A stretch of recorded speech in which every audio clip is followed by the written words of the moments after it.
Welcome back to Ageless Mind and Body, where we explore the emotional truths of growing older with strength, grace, and clarity. Let me ask you something personal. Have you ever felt invisible in your own family, like your voice, once so vital, has started to fade into the background? Many parents experience this quiet shift as their children grow up. The roles change. The phone calls become fewer. The respect feels different. You were once the protector, the guide, the steady hand. Now, it may feel like you're just expected to listen, support, and step aside. And it hurts, not because your love has changed, but because your presence feels unnoticed. But here's the truth. You haven't lost your value. You may have just forgotten how powerful you still are. In today's video, we're going to talk about how to reconnect with your children and with yourself, not by demanding more, but by reclaiming the quiet strength you already carry. One of the most painful experiences for many parents as they grow older is feeling a gradual loss of respect from their adult children. Often, this change doesn't happen overnight, but little by little the dynamic begins to shift. And more often than not, it leaves parents confused, hurt, and wondering what went wrong. One of the most common reasons this happens is the deep and constant desire to please our children. Somewhere along the way, we start saying yes too often, giving more than we should, offering help, even when we're exhausted, and putting their needs so far ahead of our own that we forget where we end and they begin. This may come from love, of course, but when done without balance, it leads to one dangerous outcome: losing yourself. And when you lose touch with your own identity and self-respect, others begin to do the same. Many parents also carry years, sometimes decades, of sacrifice. They gave their best years, their energy, their time. But when those efforts are not acknowledged or appreciated, it can build into a quiet pain, a feeling of being taken for granted. Over time, that pain becomes a silent distance in the relationship. Another subtle but powerful reason respect begins to fade is the absence of clear boundaries. When there are no lines drawn, no clear message of "this is what I will and will not accept it," opens the door for others to unknowingly cross into emotional, mental, and even physical space that should be honored. It's not always intentional, but without limits, it becomes easy for your time, energy, and even kindness to be misused. Lastly, when this pain turns into frustration, it's natural to want to argue, to raise your voice, or to express blame. But unfortunately, anger and accusation, no matter how justified, often push others away. Instead of creating change, it creates more distance. Your truth is valid. Your feelings matter. But how you express them makes all the difference. If you've been feeling unseen, disrespected, or emotionally worn down in your role as a parent, know that you are not alone. And more importantly, know that there is a way back, not by demanding respect, but by slowly, gently rebuilding it from within. Respect begins within. Respect is not something you chase, beg for, or demand. It's something you naturally attract when you begin to embody it from within. Too often we look outward, hoping that others, our children, our partner society, will finally give us the recognition, appreciation, or courtesy we deserve. But lasting respect doesn't start there. It starts in the quiet space of how you see yourself. When you truly respect yourself, it changes everything. You walk differently, you speak with clarity, you set boundaries without guilt, and you no longer feel the need to prove your worth to anyone. This inner strength doesn't shout, it doesn't argue. It simply stands calm, steady, and undeniable. People respond to that kind of presence. They may not know why, but they begin to treat you differently. Not because you demanded it, but because you showed them how. The truth is, when you live with calm confidence, you no longer seek validation. You stop trying to earn love by sacrificing yourself. You stop allowing others to speak to you in ways that diminish your light. Living with self-respect doesn't mean being harsh or unkind. It means being grounded. It means knowing your value without needing to explain it. It means honoring your time, your energy, and your peace, even if it makes others uncomfortable at first. It's not about being cold or distant, it's about being clear. The most powerful people in the room are rarely the loudest. They're the ones who don't flinch under pressure, who don't need to convince anyone of their worth. They simply know who they are. And in that knowing, they give others permission to meet them at that level or step away. So if you've been feeling disrespected, overlooked, or undervalued, start by looking inward. Ask yourself, have I been honoring my own voice? Have I been setting boundaries or betraying them? Have I been waiting for others to see my worth? Instead of living as if I already know it, respect begins the moment you stop asking for it and start living in a way that shows you already have it. The changes you must make to reclaim. Respect rebuilding. Respect, especially within family relationships, doesn't begin with conflict or confrontation. It begins with quiet, powerful changes within yourself. If you've spent years doing everything to be accepted, constantly saying yes to keep the peace or win affection, it's time to pause and reconsider. You don't need to earn your place by overextending yourself. You have the right to say no. That one simple word, spoken with calm and clarity, can be the first step toward restoring your self-respect. When you say no, you are not rejecting your children or your loved ones. You are honoring yourself. You're recognizing your time, your energy, and your boundaries as valuable. And when you begin to treat yourself this way, others will take notice. The people around you, especially your adult children, will eventually learn how to treat you by observing how you treat yourself. Another essential change is setting clear limits. This means no longer tolerating disrespectful tones, dismissive words, or one-sided responsibilities. You are not just a parent, you are a person. Your emotional boundaries matter, and it's entirely appropriate to let your children know what behavior is acceptable and what is not. These conversations don't need to be emotional battles. They can be quiet, firm, and full of love, but they must be clear. When you establish boundaries, you teach others how to care for the relationship in a healthier, more balanced way. You don't need to raise your voice or argue to be heard. In fact, one of the most dignified and effective ways to reclaim respect is through consistent, calm action. Speak with self-assurance. Follow through on your words. Show by example that you are no longer willing to shrink yourself or be overlooked. Dignity doesn't demand attention, it simply commands it. These shifts may feel uncomfortable at first, especially if your identity has long been tied to always giving, always pleasing. But with time, these small changes create powerful transformation. You will begin to feel stronger, clearer, and more at peace. And in most cases, those around you will begin to treat you with the respect that matches the way you've chosen to live. Because respect, real respect, begins with you. Emotional independence, a vital step toward healthier relationships. One of the most important yet often overlooked foundations of any healthy relationship is emotional independence.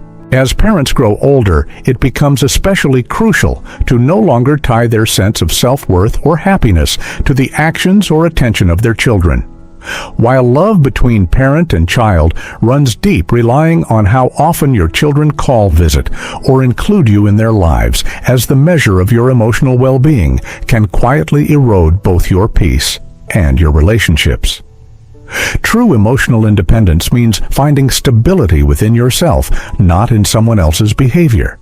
It means understanding that your joy and fulfillment should not rise or fall based on whether your child remembers to call this week. Of course, it's natural to want connection, but the key is to want it, not need it. When you let go of emotional dependence, you free both yourself and your children from the heavy burden of expectation, creating more space for genuine connection. Instead of waiting for others to bring meaning into your life, choose to live it fully. Reconnect with hobbies or passions that once lit you up. Take walks, garden, paint. Learn something new. Join local groups, reconnect with old friends, or explore new social circles that support your growth and spark joy. This isn't about filling time. It's about living with intention, embracing your identity beyond being a parent. Caring for your emotional well-being also means caring for your physical and mental health. Prioritize rest, nourishment, movement, and quiet moments of reflection. When you feel whole within yourself, you show up in relationships with more clarity, calm, and kindness. You no longer come from a place of need or resentment, but from presence and self-respect. Living a full life doesn't mean you love your children any less. In fact, it often allows you to love them better, without pressure, without guilt, and without expectations. And paradoxically, when you stop needing so much from them, they often come closer, drawn to the warmth and strength of a parent who is centered and content. Emotional independence isn't selfish. It's a gift to yourself and to those you love. When you change, your children change. 2. Something remarkable happens when you begin to live with strength, clarity, and self-respect. Your children start to respond differently. Often we wait and hope for our children to change, to call more often, to treat us with more kindness, or to finally recognize the sacrifices we've made. But real change rarely begins from the outside. It starts within.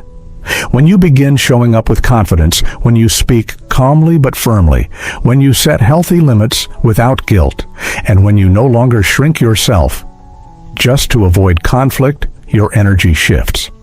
And your children feel it. They begin to see you not just as a parent, but as a whole person with thoughts, feelings, and boundaries that matter. You might notice they start calling more regularly, not out of obligation, but because they genuinely want to hear your voice. They may begin asking for your opinion on things they once dismissed, and when you speak, they actually listen. These subtle changes aren't coincidences. They are the natural response to the presence of someone who respects themselves. When you stop over-explaining your needs, stop saying yes when you mean no, and start living from a place of self-worth, something shifts in the dynamic. You no longer need to demand respect. It begins to flow toward you naturally. That's because people, including your children, are deeply influenced by how you treat yourself. When they see you living a full, rich life, engaging in your interests, caring for your well-being, and speaking with assurance, they begin to admire you, not out of duty, but out of genuine respect. And even if that change isn't immediate, don't lose heart. Relationships take time to rebalance. Sometimes your growth will challenge others, especially if they've grown comfortable with the version of you who always gave without asking, who stayed quiet to keep the peace. But if you stay consistent, those around you will eventually adjust, and often they'll come to appreciate the stronger, more authentic version of you. So let the change begin with you. Live with dignity, speak your truth gently, and show your children that your worth is not tied to their approval. You don't need to chase respect when you embody it. It arrives on its own. Giving with boundaries, a path to mutual respect. We often grow up believing that love means giving endlessly, helping without hesitation, and always being available for those we care about.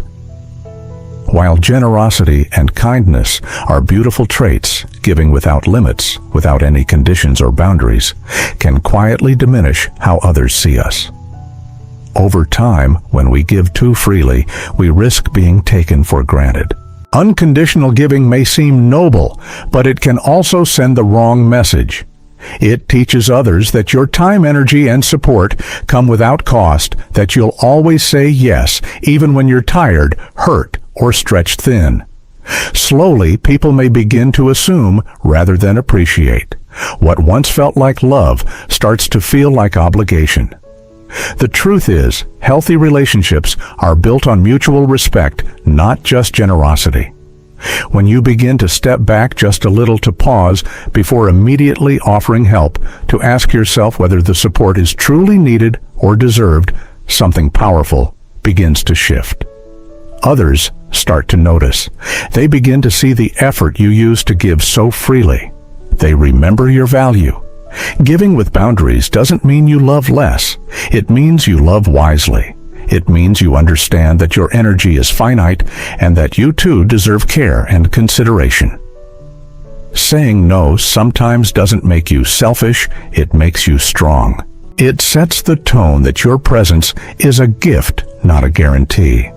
And often, when you stop giving without question, people adjust. They become more thoughtful in their requests. They check in rather than assume. In many cases, they begin to offer support in return because they finally understand what you've been giving all along. So if you've ever felt drained, unappreciated, or quietly resentful after constantly giving to others, it may be time to redefine what giving means to you. Start placing gentle limits. Ask yourself whether your help is helping or whether it's enabling. Give, but don't lose yourself in the process. True love, whether with family, friends, or partners, doesn't require self-sacrifice at every turn. It thrives in balance, in clarity, and in mutual care. When you give from a place of strength, not depletion, you build relationships where kindness is valued, not expected. And that changes everything. Living with self-respect. A gift for you and your children. There comes a time in life when we realize that taking care of ourselves, truly honoring our needs, our time, and our well-being is not an act of selfishness. It's an act of self-respect. And more than that, it's a powerful gift we give not only to ourselves, but also to our children. When we live with self-respect, we model something far more valuable than constant sacrifice. We show them what it looks like to live with dignity, balance, and inner peace. For many parents, especially those who have spent years pouring themselves into raising a family, the idea of putting themselves first feels foreign, even wrong. But here's the truth: when you care for yourself, when you prioritize your mental, emotional, and physical health, you're not abandoning your role as a parent, you're strengthening it. You're showing your children that you are not just a support system, but a person with your own life, your own dreams, and your own light. And something remarkable happens when you begin to live this way. You stop needing validation from your children to feel whole. You stop measuring your worth by how often they call, how much they visit, or whether they always appreciate your efforts. Instead, you begin to draw your sense of peace from within. And paradoxically, this very shift invites deeper respect from them. When they see that your happiness doesn't depend on their attention, they start to view you not just as a parent, but as a complete, confident individual. This transformation doesn't happen overnight, but each time you say yes to yourself, whether it's taking a class, joining a group, resting when you need to, or simply speaking your truth, you're sending a quiet but powerful message: I matter. And that message is one your children will carry with them, perhaps more deeply than any advice you ever gave. So let go of the guilt. Embrace the idea that self-care is not only allowed, it's essential. Living with self-respect is not just about boundaries or independence. It's about showing your children what a full, vibrant life looks like. And in doing so, you give them permission to live the same way. Small actions, big change. Sometimes the greatest transformations in life don't come from grand gestures or dramatic shifts. They begin with the smallest of actions. A quiet decision, a firm, no, a moment of courage to speak up. These simple acts, repeated with intention, begin to reshape not only how others see us, but how we see ourselves. They are the first steps toward reclaiming our voice, our worth, and our joy. It might start with something as basic as declining a plan that doesn't suit your schedule or energy. For years, you may have said yes out of habit, out of fear of disappointing others or being seen as difficult. But the moment you pause, check in with yourself and say, "That doesn't work for me," you begin to draw a line. You show others and yourself that your time is valuable, that your needs matter, Another small but powerful shift is choosing to speak when someone talks to you disrespectfully. You don't need to argue, shout, or create conflict. A calm, firm response like "I don't appreciate being spoken to that way" sends a clear message. It's not about confrontation. It's about honoring yourself enough to no longer accept what makes you feel small. That moment of self-respect begins to ripple outward. Then there are the things you once loved, the hobbies, passions, or dreams you placed on hold while raising a family or meeting responsibilities. Maybe you used to paint, dance, write, or garden. Maybe you longed to travel or try something new, but kept putting it off. When you choose to return to these parts of yourself, even in the smallest way, something begins to awaken. You reconnect with joy. You begin to live, not just exist. These actions may seem small at first, but their impact is profound. They tell the world, and most importantly, they tell you that your life, your voice, and your happiness are worth honoring. You don't need to change everything all at once. Just start. Say no. Speak up. Do something you love again. From those small decisions, a new chapter begins, one that's built not on sacrifice alone, but on balance, respect, and the quiet power of choosing yourself. You deserve to be respected not because of all the sacrifices you've made, but simply because of who you are. Your worth is not measured by how much you've given, how quietly you've endured, or how often you've put others first. It's measured by the truth that you matter just as you are right now. You are not alone. So many parents, especially in later chapters of life, find themselves questioning their place in their children's lives. But the good news is, you have the power to shift that dynamic. You can rebuild mutual respect. You can reconnect from a place of strength, not guilt or fear. The path begins within you with clarity, self-leadership, and deep self-love. When you honor yourself, you naturally teach others to honor you too. It's never too late to rewrite the story between you and your children. And it all begins with one step, choosing to see your own value again. If this message resonates with you, please subscribe to the channel. Hit the bell so you won't miss future videos made to support and uplift you on this journey. You're not alone, and you never have to be. Thank you for being here.